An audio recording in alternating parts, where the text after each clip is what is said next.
네, 먼저 참 아버님의 말씀을 다 같이 훈독하시겠습니다. 총 4슬라이드가 있는데요. 천천히 함께 훈독하시겠습니다.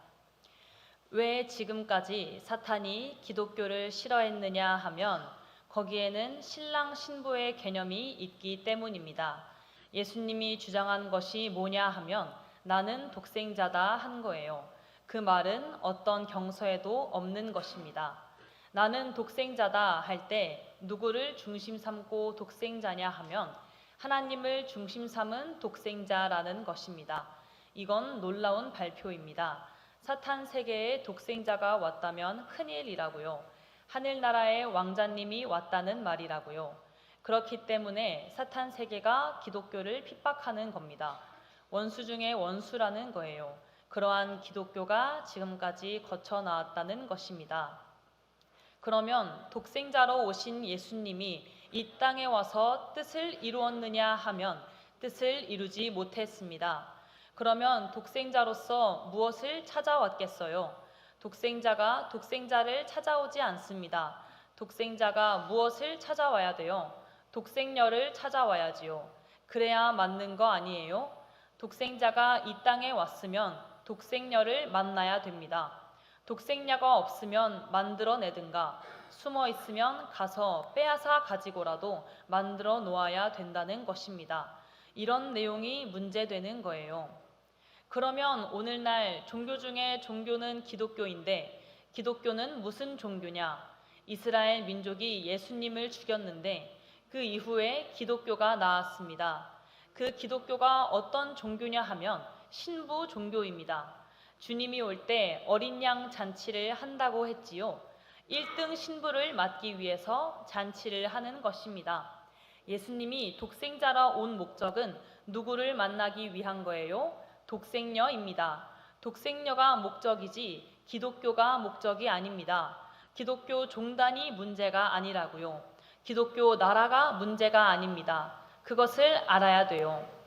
독생남으로 태어난 사람이 알아야 할 것은 그 일족을 이루기 전에 그 나라를 찾기 전에 제일 먼저 해결해야 할 근본 문제가 있다는 것입니다. 그게 뭐겠어요? 독생녀를 만나 독생남, 독생녀가 하나 된 첫 번 사랑이 필요한 것입니다. 남자, 여자로서 하나님을 중심 삼고 사랑할 수 있는 첫째 번 독생의 기반이 필요한 것입니다. 아주 1992년 5월 31일 서울국제연수원 전국 목회자 집회 때 아버님께서 말씀해 주신 내용이었습니다. 네, 식구님 여러분 안녕하십니까? 허은선 청년교회장입니다. 네, 지난 한 주간 잘 지내셨습니까? 네, 감사합니다. 상반기를 마무리하면서 대교회장님께서 심전 개발의 말씀을 주셨습니다. 마음의 밭을 일군 터 위에 참 부모님 그리고 예수님의 심정이 우리의 마음의 밭에 심어질 수 있기를 소망합니다. 오늘은 기독교의 출발이 되고 목적이 되는 예수님의 재림에 대해 독생자 예수님은 왜 다시 오마 했는가라는 주제로 이 소책자 내용을 바탕으로 이제 성경 말씀을 알아보면서 말씀을 나눠보는 시간을 갖고자 합니다. 다시 오마, 인류의 죄를 사하기 위해 독생자로 오신 예수님은 다시 오마라는 약속을 남기고 십자가의 길을 가셨습니다. 예수님은 왜 다시 오겠다고 하신 것일까요? 왜 다시 오셔야 하는 걸까요? 예수님은 하나님의 뜻에 따라 죄에 빠진 인간을 구원하기 위해 오셨습니다. 그렇다면 그 하나님의 뜻과 하나님께서 어떠한 분이신지 그 존재의 본질에 대해서부터 알아야 되겠습니다. 그럼 먼저 창조주 하나님에 대해서부터 살펴보겠습니다.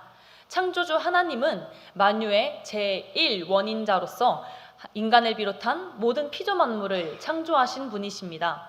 하나님은 한 분이시지만 그 이름은 여러 가지가 있습니다. 기독교권에서는 하나님 아버지라고 부르지만 이슬람권에서는 알라라고도 부르며 유대교와 구약 성경에서는 야훼 혹은 엘로힘이라고도 부릅니다. 그러면 어떤 이름이 하나님을 가장 잘 드러낼 수 있을까요? 하나님은 아버지의 측면과 어머니의 측면을 모두 가지고 계시며 그 두 측면이 완벽하게 통일되어 있으신 분입니다. 하나님이 자기 형상, 곧 하나님의 형상대로 사람을 창조하시되 남자와 여자로 창조하시고 라는 창세기 1장 27절의 성경 말씀은 하나님께서 남성 성품과 여성 성품을 모두 가지고 계심을 잘 보여주고 있습니다. 이렇게 볼 때 창조주 하나님을 부르는 가장 좋은 이름은 하늘 부모님일 것입니다. 하나님은 인간의 아버지로만 계시는 분이 아니라 부모, 어버이로 계시는 분이기 때문입니다. 하나님이 자신을 닮도록 인간을 창조하셨기 때문에 인류의 절반은 남성이고 절반은 여성인 것입니다. 그렇다면 우리가 하나님을 아버지로만 이해하기보다는 부성과 모성을 가진 모두 갖추신 부모님으로 이해하는 것이 훨씬 더 자연스러울 것입니다. 그러한 태초의 하나님, 하늘 부모님은 꿈을 가지고 계셨습니다. 인간을 창조한 목적과 이유가 여기에서 나오게 되는데요. 하나님은 사랑이시라 하는 성경 말씀 구절 많이 들어보셨을 것입니다. 사랑의 하나님은 사랑으로 인간을 창조하셨습니다. 그런데 사랑이라는 것은 반드시 그 상대를 필요로 합니다. 하나님의 사랑도 이것은 예외가 아닙니다. 하나님은 너무나 크신 사랑의 소유자이시지만 그 사랑이 사랑답기 위해서는 반드시 상대가 필요합니다. 그 사랑의 상대가 바로 인간인 것입니다. 하나님은 당신의 사랑의 영원한 상대로 인간을 창조하셨던 것입니다. 기쁨이라는 것 또한 마찬가지입니다. 기쁨은 혼자서 독자적으로 느낄 수 없습니다. 무형이든 실체든 어떠한 대상이 있어서 그것을 통해서 우리가 기쁨을 느낄 수 있습니다. 그러한 하나님의 사랑의 상대이자 기쁨의 상대로 창조된 귀한 존재가 우리 인간입니다. 이와 같이 하나님의 꿈은 당신 스스로 이루실 수 있는 것이 아니라 인간을 통해서 이루실 수 있습니다. 인간 남녀가 부부가 되어 사랑으로 하나 되면 새로운 생명을 탄생시키게 됩니다. 이러한 새 생명 또한 동일의 과정에 의해 또 다른 생명을 탄생시키고 그렇게 자자손손 번식이 이루어질 때 비로소 하나님의 혈통이 창출됩니다. 바로 이것이 창조주 하나님의 꿈이었습니다. 다시 말해 하나님은 인간 남녀가 만나서 결혼하여 가정을 이루시길 소망하셨고 또 하나님의 사랑과 생명과 혈통이 영원히 이어지게 되는 것이 하나님의 꿈이었습니다. 하나님은 태초의 에덴 동산에서 당신의 사랑과 생명과 혈통을 직접적으로 이어받고 탄생하는 유일한 하나님의 직계 아들, 딸을 창조하셨습니다. 그들은 책임을 다하여 성장 기간을 잘 거쳐서 서로 배우자를 맞이하여 가정을 이루게 되고 이들을 통해 그들은 참부모가 되고 참조상이 됩니다.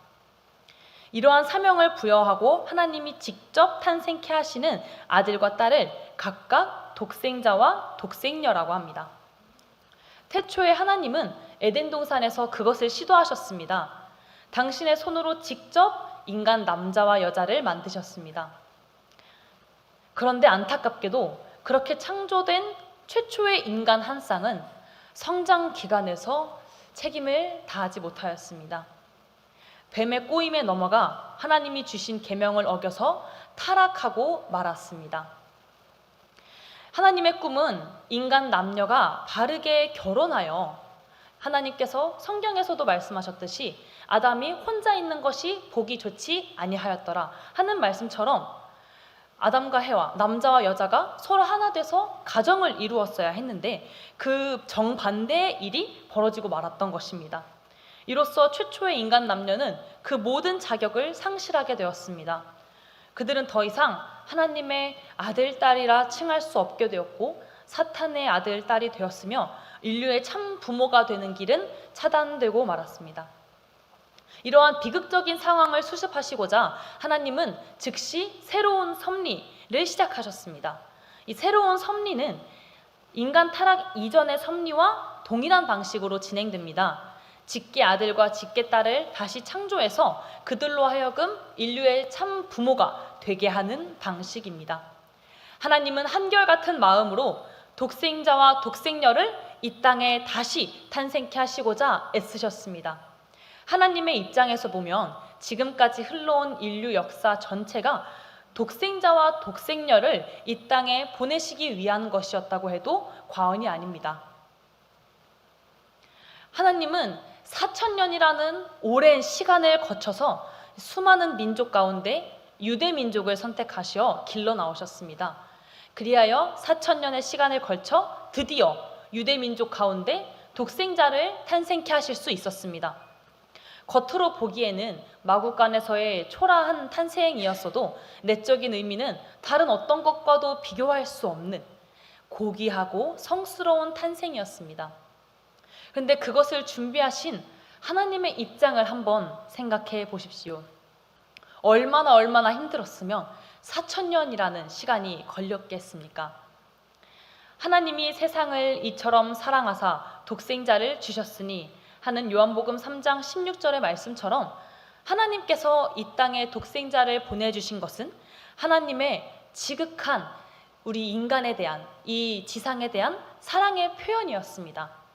하나님께서는 타락한 인간을 버리지 아니하시고 다시 품으시기 위해 그들을 다시 하나님의 아들, 딸로 품고 구원하기 위한 섭리를 지금까지 진행해 나오신 것입니다. 그리고 한순간도 우리를 포기하지 않으셨습니다. 이러한 하나님의 인도하심으로 이 땅에 찾아오신 독생자가 바로 예수 그리스도입니다. 내가 곧 길이요 진리요 생명이니 나로 말미암지 않고는 아버지께로 올 자가 없느니라 라는 예수님의 말씀이나 하나님은 한 분이시요 또 하나님과 사람 사이에 중보자도 한 분이시니 곧 사람이신 그리스도 예수라 라는 성경 말씀처럼 예수님은 하나님과 우리 인간 사이, 타락 인간 사이에 다리를 놓아주는 중보자셨습니다. 실제로 예수님은 그 생애를 통해 인간에게 많은 복음의 말씀을 전해주셨으며 큰 사랑을 베풀어 주셨습니다. 그런데 예수님은 어린 시절부터 부모의 사랑과 관심을 충분히 받지 못하는 가운데 외롭고 쓸쓸하고 고독한 삶을 살아오셨습니다. 예수님이 12살 되었을 때 일입니다. 예루살렘에서 유월절 축제에 참석하여 돌아올 때 예수님은 혼자 예루살렘에 머무셨습니다. 그러나 부모는 이를 알지 못하고 일행 중에 있으리라 생각하고 그대로 집에 가였습니다. 근데 그 길을 가던 중 하룻밤 만에 그제야 예수님이 없다는 것을 알게 되어 찾기 시작했고 3일이 지나서야 성전에 가서 예수님을 찾았습니다. 부모가 예수님께 왜 그랬냐고 물으니 예수님은 어찌하여 나를 찾으셨나이까? 내가 내 아버지 집에 있어야 될 줄을 알지 못하셨나이까? 라고 답변하였습니다. 이런 일을 겪은 그 12살 소년 시절의 예수님을 생각해 보십시오. 그 심정이 부모가 얼마나 무관심했으면 자녀가 없는 것을 하루가 지나도록 모를 수 있을까요? 예수님이 장성한 후의 일화도 있습니다. 이 슬라이드의 배경 그림이 되는 내용인데요. 가나의 혼례에서 포도주가 떨어진 것을 예수님의 어머니가 예수님에게 말하셨습니다. 그랬더니 예수님은 여자여 나와 무슨 상관이 있나이까? 내 때가 아직 이르지 아니하였나이다 라고 답변하였습니다. 이것은 무슨 뜻일까요? 이는 아들인 예수님의 결혼에는 무관심하면서 다른 집의 혼인잔치에서는 분주하게 움직이는 어머님에 대한 안타까움을 토로하신 말씀이었습니다. 예수님에 대한 어머니 마리아의 무관심은 결과적으로 예수님을 십자가의 길로 내몬 요인이 되기도 하였습니다. 예수님의 길을 예비하기 위해 부름받은 당시 세례 요한도 있었습니다. 세례 요한에 대해 알아보겠습니다. 그는 나는 너희로 회개하게 하기 위하여 물로 세례를 베풀거니와 내 뒤에 오시는 이는 나보다 능력이 많으시니 나는 그의 신을 들기도 감당하지 못하겠노라. 그는 성령과 불로 너희에게 세례를 베푸실 것이요 라고 예수님을 증거하였습니다. 그 당시 세례 요한은 대제사장 사가랴의 아들이었기 때문에 이러한 세례 요한을 따르는 이는 많았습니다. 그렇기 때문에 이러한 세례 요한이 예수님을 잘 따랐더라면 그 세례 요한을 통해서 유대 민족과 이스라엘이 예수님께로 나아갈 수 있었을 텐데, 안타깝게도 세례 요한은 끝까지 그 자신의 믿음을 관철하지는 못하였습니다. 말년에는 오실 그 이가 당신이오니까 아니면 우리가 다른 이를 기다리오리이까 하는 물음을 던지며 예수님을 의심하였습니다. 이러한 세례 요한의 행보를 보신 예수님은 여자가 낳은 자 중에 세례 요한보다 큰 이가 일어남이 없도다. 그러나 천국에서는 극히 작은 자라도 그보다 크니라 라고 세례 요한에 대한 안타까움을 표현하셨습니다. 이러한 세례 요한의 불신 또한 예수님이 십자가로 가게 된 요인이 되었습니다. 이렇게 유대민족과 이스라엘은 예수님의 뜻을 무지하였기 때문에 예수님을 받들지 못하고 불신하고 배신하였습니다.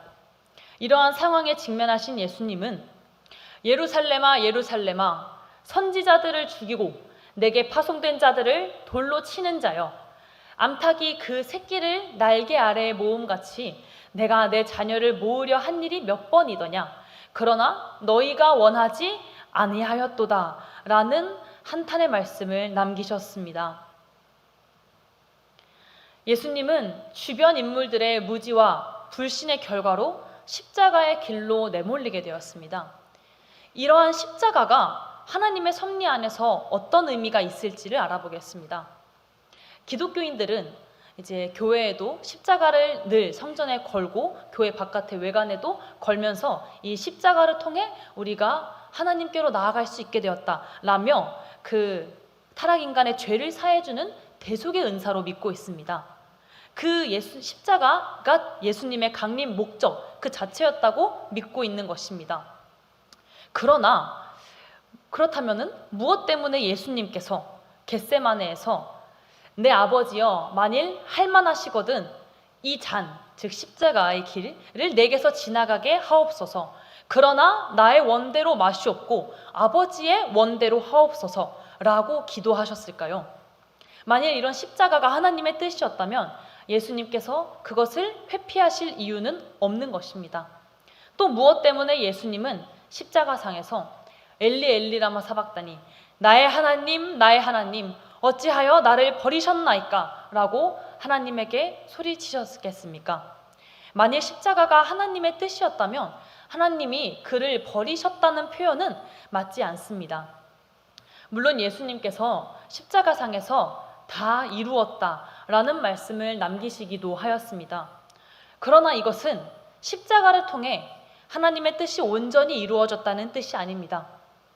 예수님께서는 원래 죽지 않고 살아서 뜻을 이루었어야 했는데 그러지 못하게 되었으니 1차적인 뜻을 이룰 수 없음을 아시고 부차적인 뜻만이라도 이루시려고 이렇게 십자가를 통해서 다 이루었다라는 말씀을 하신 것입니다.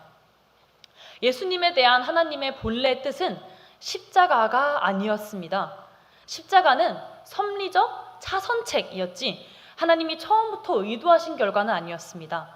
만일 주변 인물들이 예수님을 잘 모시고 또 마리아가 예수님의 혼인을 도왔더라면 예수님께서는 가정을 이루어서 그 당시에 참 부모가 되고 하나님의 혈통이 대대손손 이루어질 수 있었을 것인데 주변 인물들의 무지와 불신으로 그 본래의 뜻을 이루는 길이 막혀버렸기 때문에 십자가를 통해서만이라도 내가 하겠다라고 어쩔 수 없이 선택하신 길이 십자가였던 것입니다. 이 지혜는 이 세대의 통치자들이 한 사람도 알지 못하였나니 만일 알았더라면 영광의 주를 십자가에 못 박지 아니하였으리라 라는 고린도전서 2장 8절에 사도 바울의 증언은 예수님이 십자가의 길을 가기 위해 오신 것이 아니라는 것을 결정적으로 보여주고 있습니다. 그렇다면 하나님의 본래 뜻은 무엇이었을까요? 앞에서도 살펴보았듯이 하나님이 예수님을 지상케 강림케 하신 1차적인 목적은 다름이 아니라 에덴 동산에서 최초의 인간 남녀 한 쌍을 통해 이루고자 하셨던 당신의 꿈, 즉 참부모를 이루는 것이었습니다. 창조주 하나님은 시작과 끝이 같으신 분이기에 인간 타락 이후 시작된 새로운 섭리 안에서도 그 꿈은 변치 않으십니다.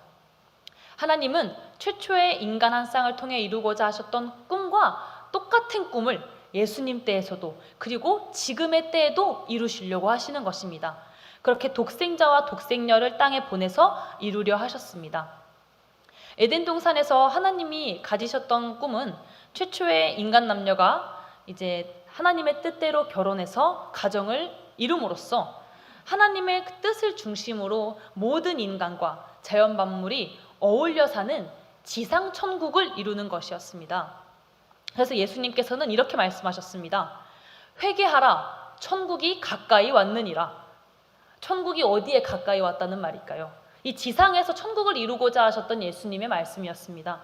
또 나라가 임하시오며 뜻이 하늘에서 이루어진 것 같이 땅에서도 이루어지리다 라는 말씀은 이러한 하나님의 뜻과 예수님의 뜻을 잘 표현해주는 말씀입니다.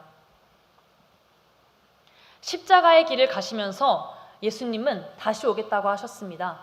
이 십자가를 통해 당시 지상에서의 뜻을 완전히 이루지 못하셨기 때문에 예수님은 다시 오겠다고 말씀하신 것인데요. 요한계시록을 보면 예수님이 다시 오실 때 어린 양 혼인잔치가 열리게 됨을 우리는 볼 수 있습니다. 혼인이라는 말로도 알 수 있듯이 어린 양 잔치는 예수님이 다시 오실 때 가정을 이루기 위해 결혼하는 의식을 뜻합니다. 결혼하여 가정을 이루는 일이 하나님의 뜻이었으나 예수님은 그것을 이루시지 못한 채 십자가의 길을 가셨기 때문에 예수님은 다시 오실 때 다른 일이 아니라 바로 어린 양 혼인잔치, 가정을 이루는 일을 하기 위해 다시 오시는 것입니다. 그래서 혼인잔치가 열려야 하는 것입니다. 이 어린 양 잔치는 혼인잔치이기에 신랑과 신부가 필요합니다. 신랑은 다시 오신 예수님입니다. 그렇다면 신부는 누구일까요? 이 신부의 존재에 대해 기독교에서는 이제 예수님을 잘 믿는 성도들과 교회라고 대부분 믿고 있습니다.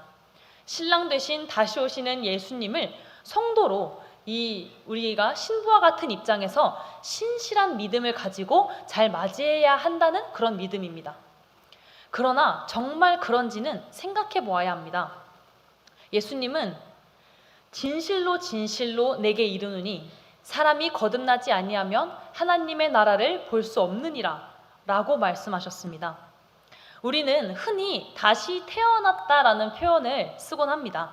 그런데 정말 죄에 빠진 상태에서 벗어나서 하나님의 자녀로 다시 태어나는 중생은 아버지와 어머니가 모두 필요하지 않겠습니까? 왜냐하면 하나님의 사랑과 생명과 혈통을 이어받는 일이기 때문입니다. 그렇기 때문에 아버지와 어머니 중 한쪽만이 필요한 것이 아니고 남자 혹은 여자 한쪽만 필요한 것이 아니고 우리는 신랑과 신부가 모두 필요한 것입니다. 어린 양 혼인잔치를 통해 성혼한 신랑과 신부만이 타락 인간을 다시 낳아주는 아버지와 어머니로 세워질 수 있습니다. 그렇기 때문에 참 아버님께서는 이러한 말씀을 주신 것입니다. 어린 양 잔치의 신부가 성도나 교회가 아닙니다. 어린 양 잔치는 예수님에 대한 성도들의 믿음이나 예수님과의 영접을 뜻하는 상징적인 표현이 아니라 문자 그대로 혼인 잔치입니다. 1등 신부를 맡기 위해서 잔치를 하는 것입니다. 즉, 참 아버님 말씀처럼 독생자가 온다면 독생녀를 찾으러 오는 것이지 기독교 그 자체가 목적이 아니라는 것을 그들은 알아야 되겠습니다. 신랑이 다시 오시는 예수님이라면 신부는 하나님의 섭리 역사 가운데 반드시 탄생시키려 했던 당신의 직계딸 독생녀인 것을 말입니다. 하나님은 독생자를 이미 탄생케 하셨지만 독생녀는 아직 탄생시키지 못하셨습니다. 베드로전서 3장 18절에는 육체로는 죽임을 당하고 영으로는 살리심을 받으셨으니 라는 표현이 나옵니다. 그것처럼 독생자는 비록 십자가의 길을 가심으로써 육신은 잃어버렸지만 그렇다고 그가 지상에 탄생해서 33세까지 성장한 기대마저 잃어버린 것은 아니었습니다. 예수님도 그것을 아셨기에 다시 오겠다라고 하실 수 있었던 것이며 실제로 그 기대 위에 다시 오실 수 있었습니다. 결국 어린 양 혼인잔치의 신랑은 독생자의 사명을 인계받은 남성이며 신부는 하나님이 직접 보내신 실체 독생녀가 되는 것입니다. 그래서 예수님의 십자가 이후 하나님의 관심사는 지상에 독생녀를 보내는 일이었습니다. 인간의 입장에서 보면 십자가 이후의 인류 역사, 기독교 2000년 역사는 독생녀를 맞이하기 위한 역사였던 것입니다. 아주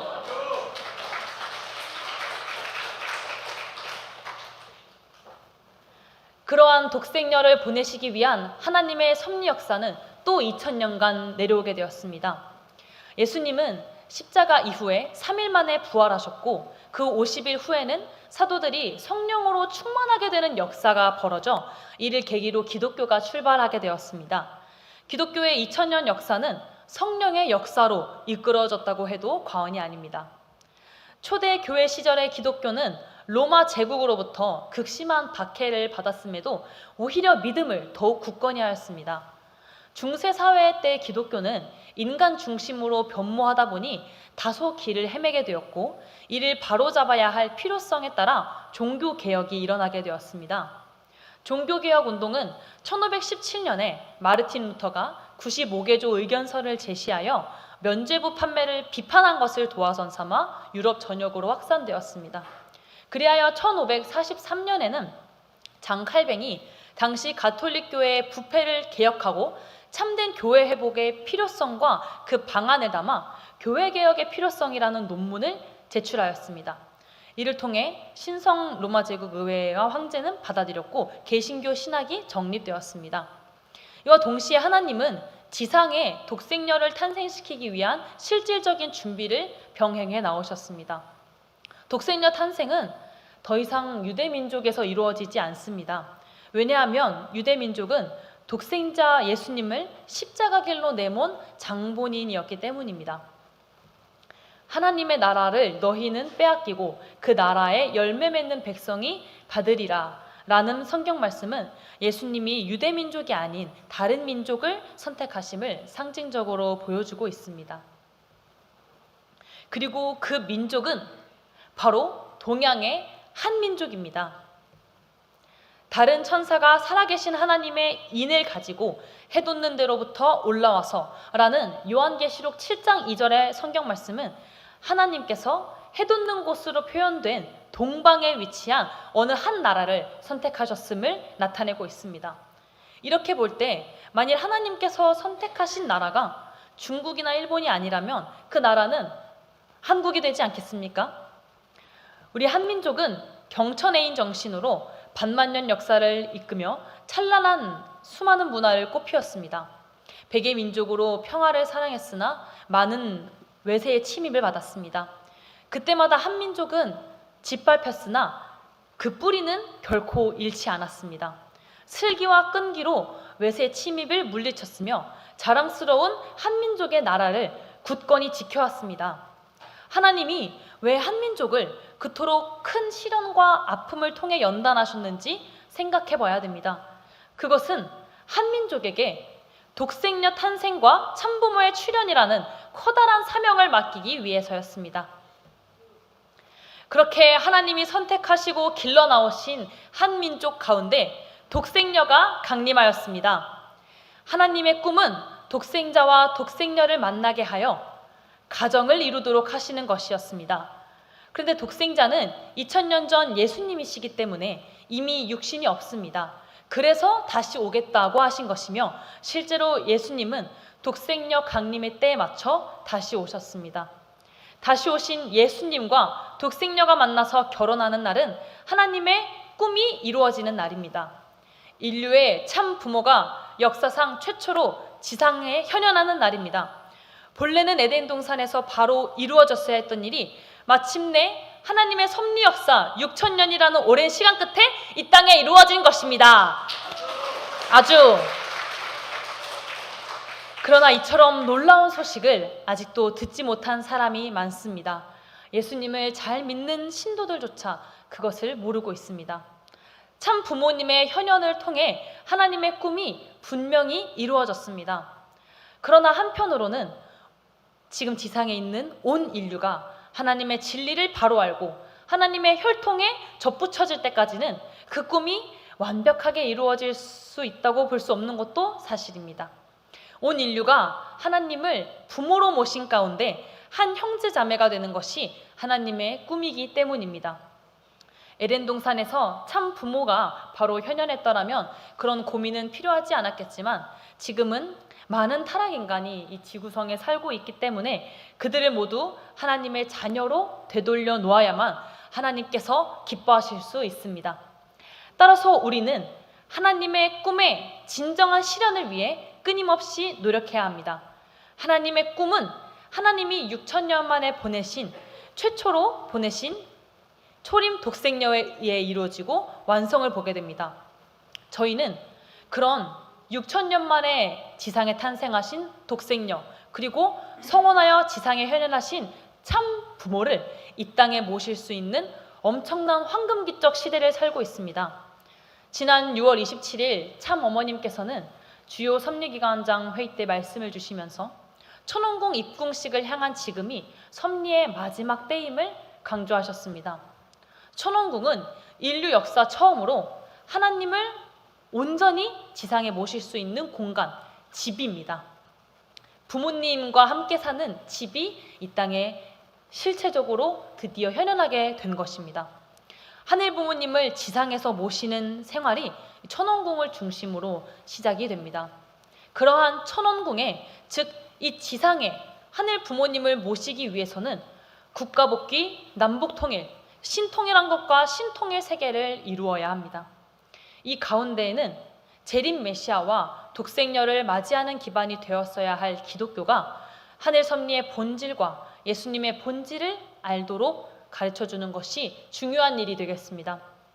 따라서 우리는 하늘 부모님의 엄청난 수고와 사랑의 역사, 예수님의 생애와 통탄의 심정, 참 아버님과 참 어머님의 참 부모로서의 삶과 수고로움, 그리고 사랑과 희생 기반 위에 우리 자신이 지금 이 자리에 있을 수 있다는 것을 다시금 느끼고 그러한 자리에 모든 인류를 끌어와서 하늘 부모님의 꿈과 소원을 이루어드리는 참 부모님이 이끄시는 이 섭리의 마지막 때에 주역이 될 수 있는 우리 구리대교회의 모든 식구님 여러분이 되기를 간절히 바라며 마치겠습니다. 감사합니다.